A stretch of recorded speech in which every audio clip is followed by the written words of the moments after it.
자, 오늘 은혜 받으실 하나님의 말씀은 요한복음 1장 14절입니다. 우리 다 같이 한 목소리로 읽겠습니다. 말씀이 육신이 되어 우리 가운데 거하심에 우리가 그의 영광을 보니 아버지의 독생자의 영광이요 은혜와 진리가 충만하더라. 아멘. 오늘은 아주 기쁜 날입니다. 하나님의 아들이 이 땅에 오셨기 때문에 기쁘다는 그 이유가 그렇습니다. 오늘 제목은 성육신입니다. 성육신. 하나님의 아들이 인성을 입으심. 좀 어려운 말이지만 정확하게 표현하기 위해서 이렇게 인성을 입었다 말씀합니다. 설교회 곧 찬양대 찬양을 임만을 준비해서 참 감동적인 찬양을 우리가 듣고 하나님께 영광 돌리는데 설교 말씀을 잘 듣는 사람만이 감동을 받을 거예요. 그러니까 잘 알아들으시길 바랍니다. 성육신은 하나님이 인성을 입으심이란 뜻입니다. 성 하나님, 육신 인간이 되셨다는 것. 우리와 똑같은 인간으로 오셨다는 겁니다. 인간의 몸과 인간의 영혼을 취하셨다.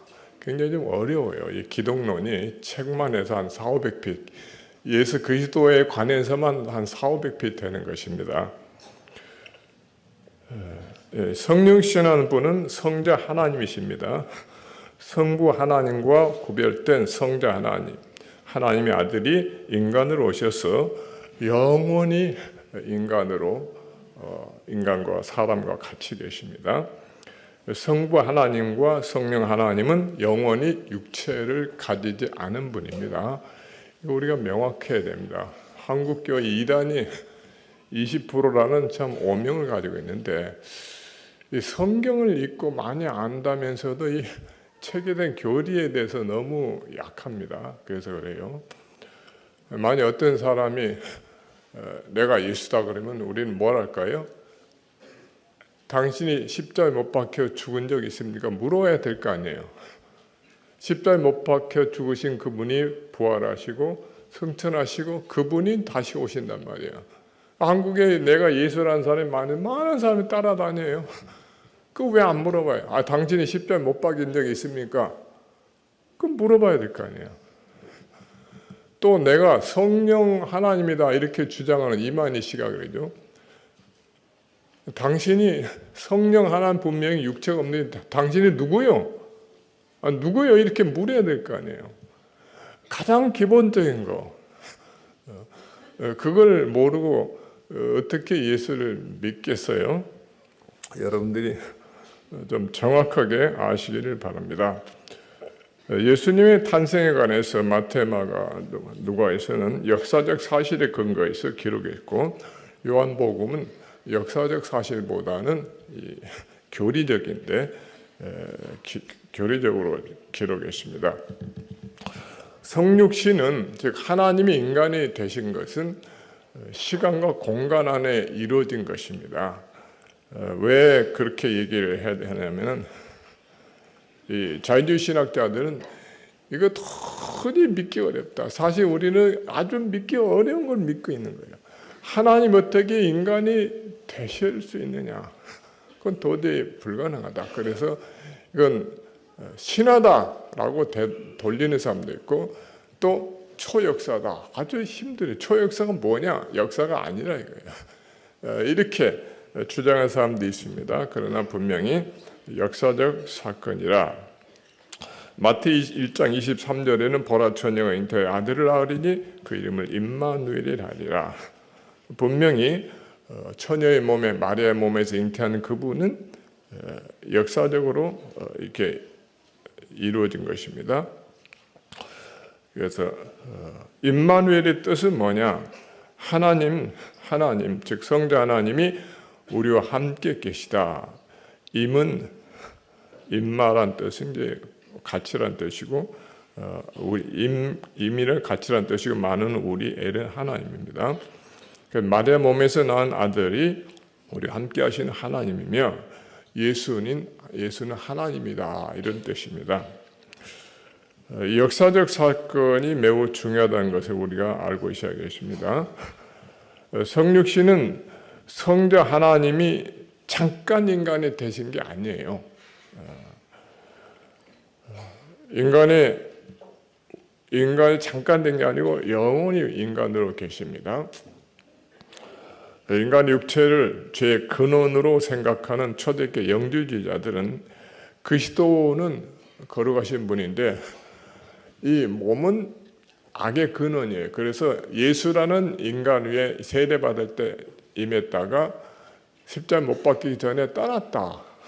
그 육체로 실제로 이렇게 성육신된 걸 믿지를 않습니다. 그 사도 요한은 요한 1서에서 그리스도께서 육체로 임하신 걸 부인한 자는 이단이다, 이렇게 분명히 이미 12사도가 있을 때부터 이단이 나왔어요. 그러니까 이단이라는 것은 초대교회부터 있었어요. 우리가 아주 주의를 해야 됩니다. 사도들과 교부들이 이단에 대해서 계속 경계를 하라고 했습니다. 여기 1장 14절 보면은 말씀이 육신이 되어 우리 가운데 거하심이라고 나오십니다. 그 영광을 보니까 하나님의 독생자, 정말 하나님의 아들의 영광이다. 은혜와 진리가 충만하시더라. 이 성육신은 하나님의 아들이 인성을 입으신 거 분명히 아시고 합니다. 성부 하나님이 아닙니다. 성부 하나님이 인간이 됐다. 그 하나님이 또 성천하 성령이 왔다. 이건 단일 신론자들 이단입니다. 이 말씀이 육신이 되어, 이게 좀 이해가 어려워.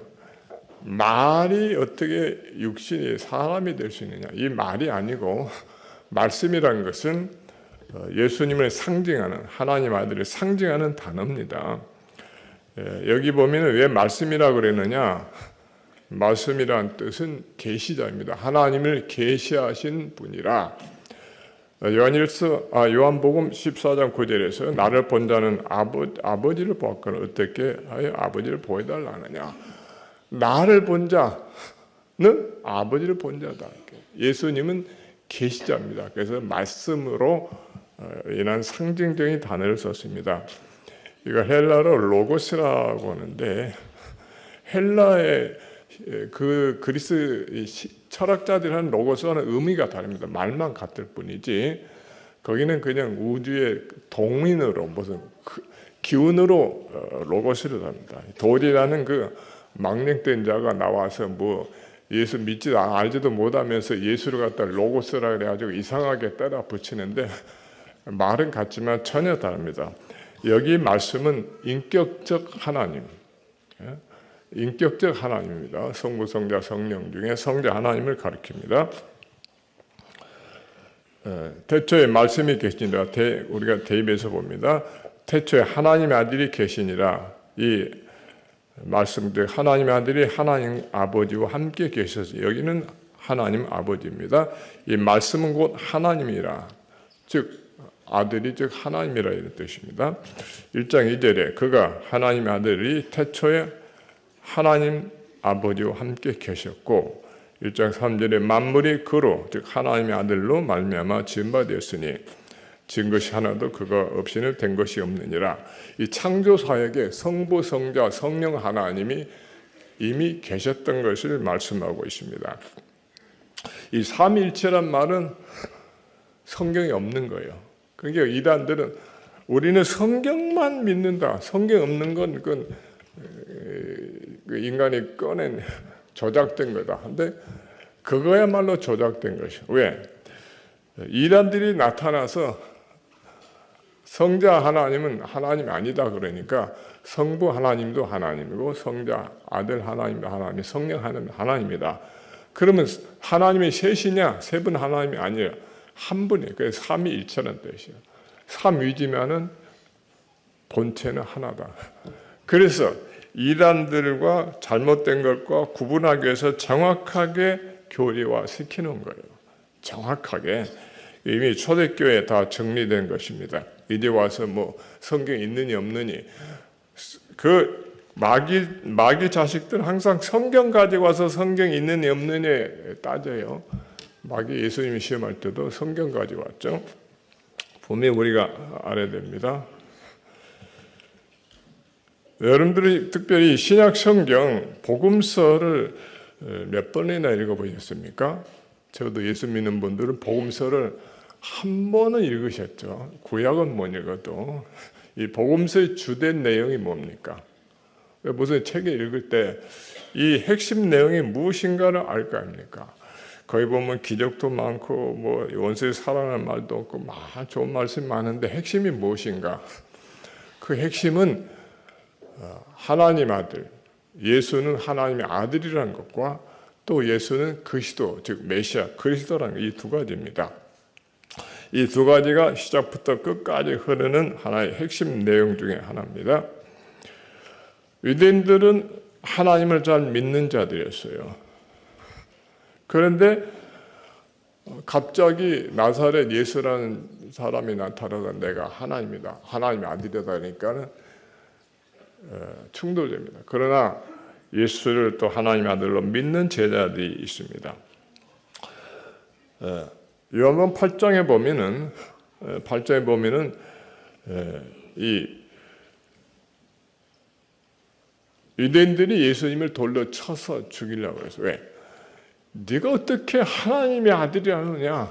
그건 신성 모독이다. 우리가 하나님을 이렇게 경외하는데 어떻게 하나님의 아들이 될 수 있느냐? 이렇게 돌로 치려고 그러는데 아직 때가 안 되어서 예수님은 피하셨다 이렇게 말씀했습니다. 결국은 끝까지 그들은 예수를 하나님 아들로 믿지 않고 결국은 돌로 치는 게 아니라 고발해가지고 빌라도로 하여금 십자가에 못 박아 죽이도록 했고 성공했습니다. 그러나 이것이 하나님께서 우리의 속죄를 위한 하나님의 예정된 가운데 이루어진 것입니다. 그들은 왕이신 유대 나라를 통치할 왕이신 메시아를 구했지만 하나님은 먼저 온 인류를 속죄할 그리스도를 보내신 것입니다. 속죄양 되시는 성경 이미 예언된 것이라고 사도행전 2장 36절에서 베드로는 오순절날 설교합니다. 너희가 십자가에 못 박은 이 예수를 하나님이 주와 그리스도가 되게 하셨느니라. 하나님께서는 우리의 구원을 이렇게 이루셨다는 겁니다. 무지한 자들의 손을 빌어 그 아들을 십자가에 못 박게 하셨다는 것입니다. 그리고 알고 나서 예수를 믿는 사람들이 많이 생겨나고 그리고 죄산 받게 되고 성령을 받게 되고 이런 역사가 일어난 겁니다. 예수님이 원하신 것은 뭐겠습니까? 예수님이 가장 원하신 것, 그건 베드로와 같이 예수님을 하나님의 아들로, 예수님은 그리스도라 이렇게 고백하는 겁니다. 이 고백을 지금도 들으시기 원합니다. 왜 우리가 성탄절날 또 모여서 또 찬양을 드리면서 왜 다시 이렇게 예배를 드리냐? 이건 예수님이 하나님의 아들이심과 나를 위한 속죄의 구주이심을 다시 한번 깊이 생각한 겁니다. 그래서 우리가 모인 것이요, 성탄절을 지키는 것입니다. 이 시간도 우리가 다시 한번 마음 깊이 고백할 수 있기 바랍니다. 예수님 하나님의 아들이십니다. 이 땅에 오셔서 우리와 같은 인간이 되시고 인간으로 사시고 우리의 죽으시고 부활하시고 다시 나타나실 것입니다. 예수님은 나의 그리스도이십니다. 이렇게 하나님의 아들이 땅에 사람으로 오신 목적이 무엇입니까? 온 세상을 지배하는 왕이 되기 위해서. 통치자들이 다 꿈꾸는 거예요. 히틀러도 내가 세상을 지배해보겠다. 요새 푸틴이 시진핑 전부 내가 세계를 지배해보겠다 하는데 이거 다 결국 망할 것입니다. 이 죄악 세상에서 왕으로 다스리기 위해서 예수님 오신 것이 아니고 이 죄악 세상을 구원하기 위해서 오시고 그 다음에 심판하셔서 심판주로 오셔서 세상을 심판하고 영원한 왕으로 계시게 될 겁니다. 하나님 아들로 오신 목적은 이 세상, 현재는 저와 여러분의 죄를 대속하기 위한 겁니다. 죄, 속죄양입니다. 속죄양. 그래서 요한복음 1장 29절에서 세례요한은 예수님을 향해서 보라, 세상 죄를 지고 온 하나님의 어린 양이라 이렇게 말씀하십니다. 예수님의 생애는 33년입니다. 여러분 33년 동안 살아가는 분을 참 복 있는 자라고 할 사람은 별로 없겠죠. 특별히 우리나라 같은 나라 33년밖에 못 사셨어요. 오로지 한 가지 목적, 우리의 죄값을 치르기 위해 하셨어. 갈릴리 나사렛 동네는 약 한 300가구 되는 작은 동네. 거기서 이렇게 두리밥 고치고 문 고치고는 목수일을 하시면서 어머니를 섬기고 그 다음에 동생을 돌보면서 사시다 30세 공생이 시작하시 33년 3세에 십자가에 못 박혀 속죄를 완성하신 것입니다. 육신적으로는 행복이라고 할 수가 없겠죠. 자, 짧은 생애와 가난과 그리고 고통과 죽이려는 사람들과 배척을 받으시고 마지막에는 제자들까지 배반하고 십자가의 모진 그 고난의 길을 다 걸으셨을 겁니다. 이것은 오로지 나를 위해서, 우리를 위해서, 여러분을 위해서입니다. 이 사랑을 알아야 되지 않겠어요? 예수 믿으면서 주님의 사랑을 마음에 별로 느끼지 못한 사람이십니다. 참 답답하죠. 굉장히 답답합니다. 부모가 자식을 사랑하는데 자식의 부모를 알지 못하고 참 못된 길로 나갈 때 가슴이 찢어지는 것 같죠. 주님의 사랑을 모르는 자 가장 답답합니다. 이 성탄절만이라 우리가 다시 한번 주님께서 이 땅에 오신 이유가 무엇인가를 다시 한번 깊이 깨닫고 이 시간에 주님을 다시 한번 마음에 깊이 모시기 바랍니다. 우리가 이 세상에서 예수님처럼 살 수는 없습니다. 기독교는 카톨릭처럼 독신주의를 가르치지도 않고 불교처럼 세속을 떠나서 살라고 하지도 않습니다.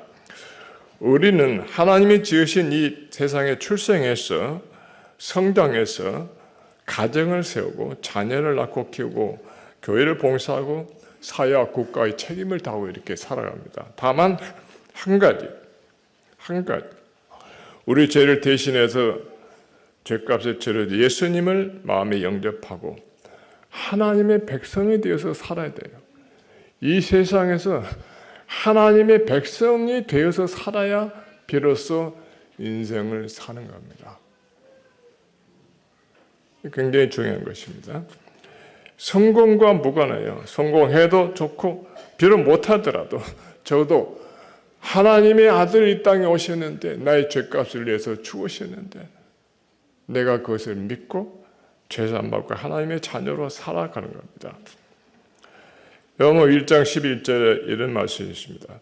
자기 땅에 오매 자기 백성이 영접하지 아니하였더니 유대 땅에 왔는데 하나님을 섬긴다는 자기 백성 예수님을 영접치 않았어요. 그러나 12절에 보면은 영접하는 자 곧 그 이름을 믿는 자들에게는 하나님의 자녀가 되는 권세를 주셨으니, 자, 하나님의 자녀가 되는 권세를 주셨다는 것은 우리의 성탄절을 다시 한번 깊이 생각할 수 있기를 바랍니다. 마귀는 예수님을 깊이 생각한 걸 싫어합니다. 싫어요. 성탄절을 지켜도 좋다, 지키라. 그러나 성탄절이 그렇게 깊이 생각지 말라. 축제로 바꾸도록 사람을 유혹합니다. 성공입니다. 이 기쁜 날에 뭐합니까? 서로 선물을 많이 보냅니다. 좋죠. 기쁜 날이니까. 선물 주고받으면서 먹고 마시고. 그러다 보니까 예수 믿지 않는 사람도 그 기쁜 날이냐? 우리도 같이 즐기자. 그래서 축제화되게 돼요. 백화점마다 사람들마다 애들마다 성탄절 그러면 예수 안 믿어도 뭐 선물 사달라. 아빠 선물 사줘요. 성탄절의 의미가 무엇입니까? 예수님의 생일이라는 것도 유치부 아이들한테는 좀 먹히게 되지만 적어도 이제 초등학교쯤 되면은 이제 성령신에 대해서 좀 배워야죠. 배워서 예수님의 이 성탄은 우리 어떻게 보면은 축하라기보다는 우리 죄를 위해서 오신 그 주님을 우리가 가슴 깊이 감사해야 됩니다. 감사하고 참 주님을 깊이 감사하고 하나님이 어떻게 인간이 되실 수 있을까? 인간 가운데 사시면서 천대를 받고 여러 가지 그 핍박을 받으시고 하나님 이 땅에 사셨다는 것 자체가 전 지금도 도저히 믿어지지 않은 거예요. 믿어지지 않아요. 그러니까 그게 사실이라는 거예요. 그 하나님의 아들 우리가 심령 속에 다시 한번 깊이 모실 수 있길 바랍니다.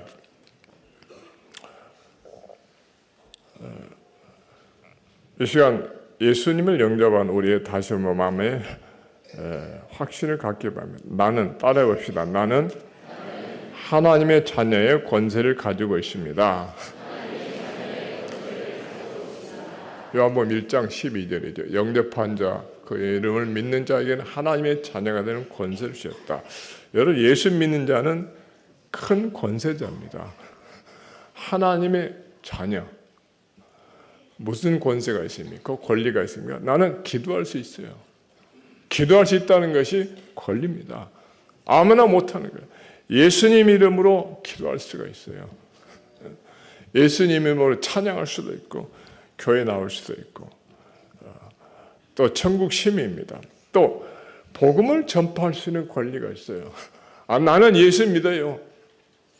당신도 예수 믿어보세요. 예수 믿으세요가 먼저보다 내가 예수 믿는다는 것을 먼저 말을 해야 돼요. 내가 예수 믿어보니까 이렇게 좋습니다. 내가 좋은 것을 얘기를 해야 돼요. 여러분 보험을 하더니 뭘 장사하려면 여러분 이 물건 내가 써보니까 참 좋습니다. 이래야 될 거 아니에요. 이거 좀 사주세요. 그럼 누가 사요? 좋다는 거. 우리 예수 믿어도 확실하게 믿어요. 확실하게. 그리고 좋은 것이 내게 이루어져야 되는 거예요. 예수 믿으면서 당신 예수 믿고 나서 뭐가 좋더냐? 한마디 못하면 어떠는 거예요? 예수를 믿으면 확실하게 예수님은 우리를 위해서 확실하게 이 땅에 인간으로 오셨고 죽으셨어요. 죽으셨단 말입니다. 그렇게 사랑하셨어요. 그리고 부활하셨어요. 지금도 함께 하신다. 이 사랑을 가슴에 좀 깊이 이 시간에 느끼게 해달라고 기도할 수 있기를 바랍니다. 여러분 찬양을 드리면서 정말 이 땅의 역사적 사건 가운데 주전 주후로 나누어진 예수라는 그분이 하나님의 아들로 3년 동안 공생의 복음을 전파하시고 십자가 못 박여 부활하시고 승천하신 그분이 곧 다시 오신다는데 우리가 성탄절을 지키는 이 마당에서 예수님의 가슴에 깊이 영접하고 주님의 그 사랑을 이제까지 내가 너무 몰랐는데 정말 알게 해 주시옵소서.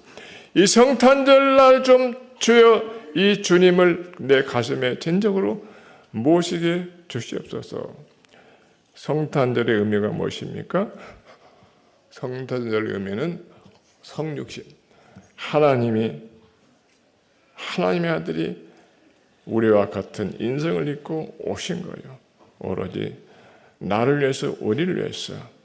우리가 그 사랑을 모르면은 큰 죄입니다. 죄 중에 가장 큰 죄는 나를 위한 하나님의 사랑을 모르는 거.